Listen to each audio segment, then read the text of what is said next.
Nananatiling kumpiyansa ang Malacanang na mabibigyang daan ng Bangsamoro Basic Law. Ayon kay Deputy Presidential Spokesperson Abigail Vante, patuloy na nakikipag-ugnayan ng Malacanang sa legislatura ukol sa isinusulong na Bangsamoro Basic Law sa harap ng mungkahing substitute bill ni Senador Bongbong Marcos.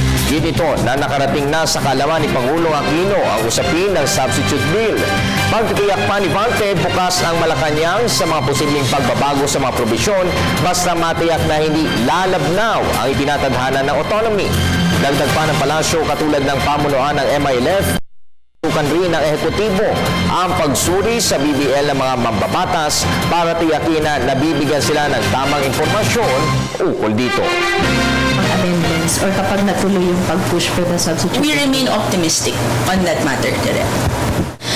We will continue to work with Congress on this matter, and we've always said that we're open to changes provided that they do not dilute the true spirit of autonomy that we want the region to have.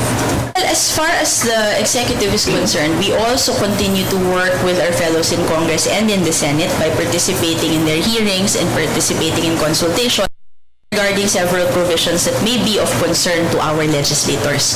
So by that participation, we also ensure that our legislators get the correct information or the correct data on a particular provision that is of concern to them.